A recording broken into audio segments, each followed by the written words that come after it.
Is speaking up hard for you? It's hard for me at times. It's a muscle I'm still building. I felt it last week. I brushed it aside with some well-groomed self-compassion. I had asked for clarity around a project I'm working on with someone I deeply respect. I thought we were still in the iteration phase, the back and forth of, what about this? Could we try that? How about this direction? On the upside, it looked like things were moving. Maybe even with some stamp of approval, I wasn't quite sure where it had come from. Something felt off, and I was confused. My first reaction was curiosity. I'd reach out. My next reaction came almost immediately, a metaphorical hand over my mouth. Nope, I told myself. Leona, you can live with things exactly as they are. You probably, as you often do, misunderstood something. Just stay quiet. That stay quiet reflex seems to be my go-to at times.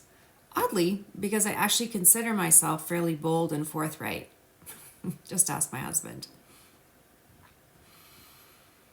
In my mind's eye, I saw my office chalkboard, the one where I've written my word for the year. I can see it right now, and it says speak up in capital letters.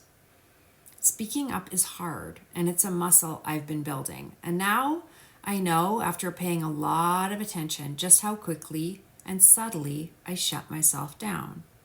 But yesterday, I took a sip of courage and I sent an email.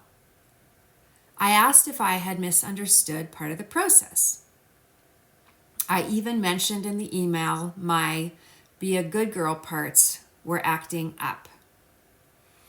I've worked with this person for years. I respect her, admire her work, and adore her as a human.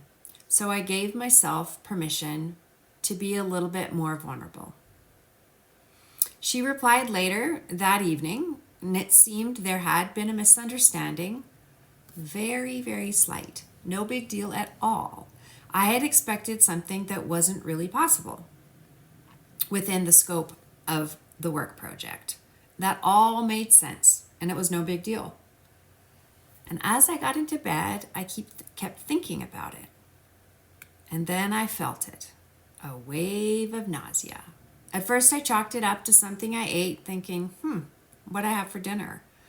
But as I sat with it, I realized it wasn't just physical. It was emotional. It was worry, and it was fear. Worry and fear that she might be mad at me. As soon as I acknowledged that, something clicked. The nausea wasn't food. It was fear. The deep gut level fear that someone I care about might be upset with me. It took me straight back to being 5 years old enough to feel when someone was mad, but not old enough to know what to do about it. It made me feel small, helpless. I didn't do that much in the moment except whisper to myself, yep, this is hard.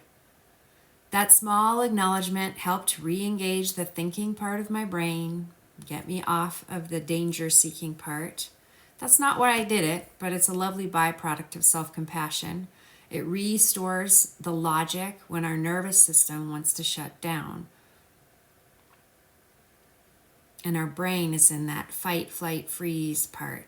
Then I simply reminded myself, this makes sense. That interaction triggered something in me that makes me easily hurt and scared. There's nothing wrong with that part of me. And there's nothing to get over or toughen up about. That never works. It's about embracing those parts with compassion, with love, saying, yep, I see you. It makes sense that this feels this way. I tell my clients all the time, and I use this in leadership training, we are systems running adult software on childhood algorithms. That doesn't always land well. People often strive to present themselves as competent adults at all times. I wish that was possible, especially with me. That's a beautiful intention, but it's not entirely how we work. Science backs this up. We are the sum of our experiences and the emotions that accompany them. Those early experiences and those emotions, those ones from childhood, leave imprints like grooves in our brain. Some can be lessened over time with support and awareness, but others, especially the big ones, may always linger in some form. That's not shameful. It's something to own. Just own you. It's something to become aware of, to notice how it shows up, and then to choose how we respond. That's healthy integration, and that's what I'm here for. When we understand, not alienate the algorithm, we're more likely to recognize what really is going on, like my fear and my worry that this person might be mad at me, which hit harder because I genuinely care about her and our relationship. But awareness helps me come back to the truth. There's a thought. She might be mad at me. There's a feeling. Fear, sadness, disappointment, worry. There's a body response. My stomach feels sick. And then there's my response.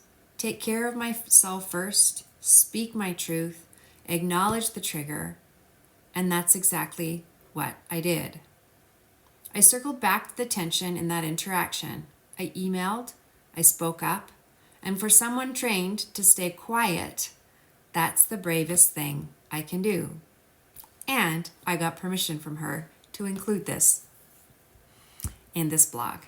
That's how I want to live and lead my life, by speaking up, even when it comes at a cost, even when it's nauseating, even when the vulnerability is excruciating. Because not speaking up comes with a cost too, one that's often harder to live with over time. The world does not benefit from you swallowing your truth. It benefits you to live in your truth, from you using your voice. So if there's something you've been holding back on, take some time. Journal, reflect, use prompts if you need to. And then, when you're ready, speak up. And when you do, celebrate that act of courage. The world needs more of that magic. And if you feel like you play small at times and you want to connect more intently, get creative. This isn't what you might consider art. Just give yourself space to flow freely in this and connect with that younger part of you that feels afraid when they spoke up. What was that like? Write, draw, or collage about what that was like for you. Spend time with what that feels like and tend to that younger part of you with comfort and compassion. If you'd like, you can draw a picture using crayons or something that evokes childhood freedom and creativity of yourself when you were younger and felt fully alive. Draw it as you would have at that time. What situations or relationships tend to trigger you to stay quiet? Explore recent or past moments when you were held back and you didn't use your voice. Journal about these things. What did you feel in your body? What were you afraid might happen? Think about what your earliest memory of being afraid to speak up and gently reflect on those childhood experiences were and what you learned might not be safe or welcome where you wanted to express yourself. What messages did you internalize? When was the last time I used my voice, even though it felt uncomfortable, and celebrate that moment? What helped you speak up? What did you learn from that experience about yourself and about the outcome? What part of me still believes that keeping the peace means staying silent?